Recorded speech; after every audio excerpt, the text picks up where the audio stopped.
Last week on the Personal Growth Podcast via Zoom, Dwayne and Eric discussed friendship and professional wrestling.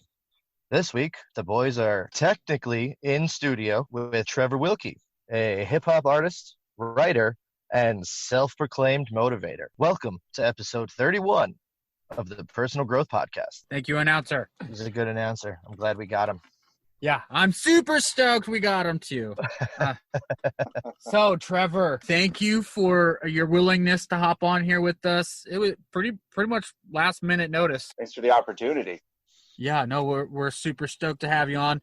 We haven't had a guest on the podcast since basically we've all been thrown into quarantine. So we've been kind of running the show, just Eric and I. And how did you say it last week, Eric? Scott, producer, being our unacknowledged third member. So it's good to bring in another person into the mix. I always prefer to have guests on because it just seems like they tend to have their own flow. And so we're super stoked to have you on. I see what you did there with Flo because he does hip hop music. You clever fuck.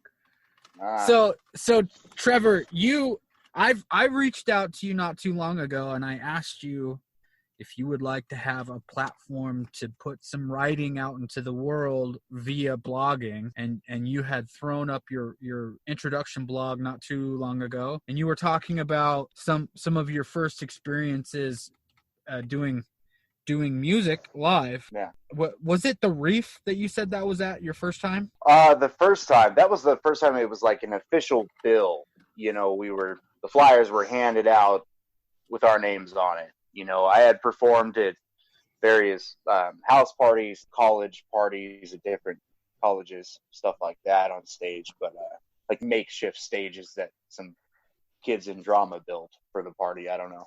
But that was the first time it was like you're up at 9:15 and you're off at 9:30, and the next person, you know, it was a big deal. Yeah. So that was So some of those songs that you were writing, are those still songs that you and the people that you were in that group with still kind of like know and shit? You know, that's funny you say that because that you asked that, because a lot of those verses from back then I don't remember, which is something that I usually prided on myself with. Anything in my catalog, if you will, I had memorized to a T in my head like a book, right? Anything I had ever written. And I remember some things, but I'm not gonna lie, there's some songs that I'll know the first 4 bars to, and I'll have to like listen to the song again to hear the 5th bar to remember the whole rest of the verse. Like I won't be able to, does not compute. I don't know. Right. I think that comes with, you know, the same thing is if I run for a long time, become this great marathon runner or something, and then I stop for an extended period of time, and then try to go right back to where it was. It's like, are you saying you're a marathon runner? Of the mouth. No. Oh, okay. No, it was. Yeah, it was an analogy. I wasn't sure if I missed like that, like because that was not in the introduction. Yeah, no. As far as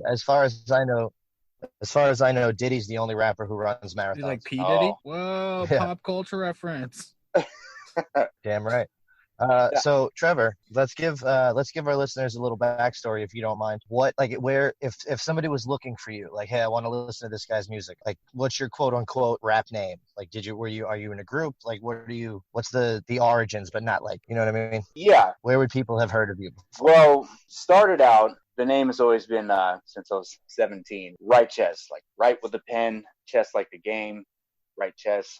And, Okay. So I was part of a group back in what I talk about in that blog called Define Us. It's DEFYNUS, Define. That was 4 members, me and my friend Anthony, my friend Xavier, Zach, who is now part of Alumni that is around. We've been together for a while. They've released a couple albums. And Oz, DJ Oz, who now goes by Ozomatic. He does a lot of EDM shows, still does hip hop too, but he does a lot of like that scene, dubstep type of thing now. So we all formed and went about our business. Members came and went, and then it just became myself, Righteous, Xavier, and Oz, and we were Percussive Tongue. And that's where the majority of performances happened. I think that was the beginning. I want to say the beginning of 2011, because I think the shows were 2010, the winter of 2010, and then 2011 it just hit the ground running. We were doing a show every week, if not more, for various touring artists. Sometimes multiple times. So when they'd come back to town, they would ask for us. Yeah, Nice. really cool thing. You know, it was one of those things that started with 20-minute sets, 25, built up to where we're doing 45 to an hour. Right. And got the great opportunity to go on the road, not like the whole West Coast tour, but it was more of like a semi-Northwest tour. You know, we did an album release party for a friend of ours, Burnell Washburn, who's still touring to this day, in Salt Lake City. And we went up and played Whiskey Jacks up north, and they came back down and played Boise again. Played a date before then. Good friend, Oso Negro, his tour at the time for the album that he was promoting, an EP, I should say. Kept doing that for a while. Time out a second. EP. Remind me what. Extended play. I could not remember what that was. What it stood for. Yeah, EP is extended play. LP is long play. So like a 5-track album versus a 15-track album. Yeah. So which one's which? The EP is shorter. Yeah. Cool. Yeah. So you know, I got to do some things running an extension, an arm of Hip Hop Roots, which was originated in Las Vegas by a guy named Hydro. That is part of the Raw. I don't know if you know Raw Papers, rolling papers. Like Raw the hemp paper? People. Yeah, they sponsor people like Wiz Khalifa and Hydro, other various different artists. I only knew about the hip hop guys. Yeah. So he had been doing, I think he's still doing it to this day, a decade at least. Started monthly. I think he does it weekly now in Las Vegas. The hip hop showcase show, to where at the time that I joined in and met with him, I met him in Salt Lake City and chopped it up, talked for a long time, and decided to bring one to Boise. At this time, there was one in Salt Lake City.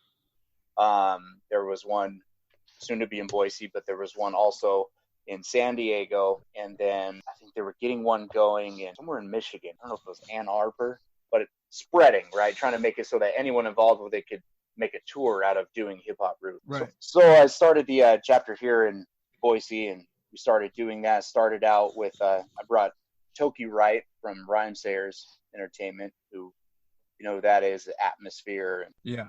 you know, Idea and Ability. Now it has like Aesop Rock and people like that on their label. It's actually Toki Wright's first time touring, headlining, and his first show ever was in Boise. So that felt kind of cool. Hell yeah. But we did that. Nice. The second month was Lyrics Born. If you know hip hop and don't know Lyrics Born, I don't think you know hip hop. I'm just kidding. Lyrics Born is an insane show. That is probably the best live hip hop show I have seen. He's got his backup dancers, and the dude can sing. Like, it's awesome. Not dancers, but singers. Sorry. Probably smacked me up the head for saying that. But yeah, did a couple other things, and then things started to get a little weird. What it was meant to be was to be a gathering of the minds, if you will, in the local scene. I'm generally at the time, and still I guess, but generally younger than my counterparts in the scene. And I came on the scene at 18 and started doing shows right away. It felt, anytime I would try to get people involved, it kind of felt like it was well, why are you getting to do this? You know what I mean? We've been doing it for 10 years. Yeah. And, you know, I had a big head back then too, ego-wise. So I know it burned some bridges with being like, because I'm doper, dude, or something stupid. I don't know. I'm sure I turned off a lot of people back then. Yeah, humility is definitely something that comes with age. Yeah, Absolutely. And still learning. Eric, I feel like can relate to a certain extent about the why are you getting to do it kind of stuff. I don't know if you're familiar with the Personal Growth Show much, but Eric is a local comedian here in Boise, and awesome. And so he's been being groomed to become the comedy manager for Liquid. Wow. And because he has made himself available in that way, he's had a lot of opportunities available to him that might not otherwise have been available. Is that a good way to say it, Eric? Yeah, maybe. I don't know that I'm necessarily getting like preferential treatment over other people, but I'm also, you know, I'm consistent and I put the work in, and it just so happens that I have it in with the boss. Right. You know? Yeah. Which, I mean, do I sometimes try to use it to my advantage? Absolutely. Oh yeah. But I don't know that I feel like everything I've gotten, I've earned, not necessarily it's been given to me. But I mean, who knows? I haven't heard anybody like talking shit necessarily, but I also don't think anybody would do that to my face. Yeah. See, Yeah. now I'm the one who sounds like I have a big head. What'd you just say, Trev? I said amen to that. Yeah. I can relate to that. You never get it to the face. I would hear a lot of things through the grapevine. Okay. So that's why I said amen to that. But yeah, it would definitely. Long story short, I ended at the Hip Hop Roots with Micah Nine, who's an OG of hip hop, who's from Freestyle Fellowship in the Project Load scene of LA, which a lot of people came from there, like Jurassic 5. Started out at the Good Life Cafe in LA. You know, that was a place where you couldn't swear, and you couldn't, the minute you swore in your rap, you got pulled off stage and kicked out. Like, it was one of those things. It was a vegan cafe, right, where the owners were nice enough to try to support the local artists in exposing their craft in an open mic. So there was all sorts of artists, but mainly they had what they eventually called down there on Leimert Park, Project Below. It's now a huge deal. So Micah Nine is one of the original people that was there, and he's called Micah Nine because he got 9 styles. It's a big deal. It's a really good show. So I ended it there, and I was dating someone at the time who I was planning to marry, and things started to get a little hairy. What was his name? He was a great guy. He really took care of me, you know. I'm kidding. He was the hairier one, so naturally, no, I'm just kidding. So I just hit this like block, man. I was getting cheated on and all this stuff, and like the constant urge to get up in the morning and put in the work, like Eric said. Like, I lived, breathed, and bled nothing but making music and forwarding it and networking it. I would purposely spend all I was doing at this time when I was 18, I was working 2 jobs, living on a couch for $200 a month at my best friend's house, Anthony, that I was in the group with. And then I lost both those jobs at the same time and asked mom if I could move back in. And so I started doing side jobs, and I got to give it up to my mom. You know, sometimes we got a rocky relationship here and there, you know, but who doesn't? Yeah. She really, truly supported what I was trying to do. I could pitch in some rent and pursue my dream. So I do side jobs here and there, different manual labor stuff, and that's all I did. Putting in basically, like, I think about it, like 18-hour days on just nothing but putting myself in position to advance with my craft, right? A lot of times what that looked like is going and showing up to a show that I had no interest in the headliner, but I would go so that I might be able to stand next to and speak with and maybe rap for this person that I did my homework on in the scene. Yeah. Like, he's important to what I'm trying to do, so I'm going to go next to him, introduce myself. Yeah. And that happened a lot until finally that show at the Reef I was talking about with Sweatshop Union. Yes. And I kept doing that, hence the Hip Hop Roots and all that stuff. Yeah, I just hit this spot where I couldn't write. Like, I was at the time working on a full-length solo album with a local producer who's in now San Francisco, I think, named Logic. Not the one you're thinking of. Spells it with a J. Awesome guy. Great producer. Reminds me, like, if you know who Ninth Wonder is, that's who his beats remind me of. Really. Okay.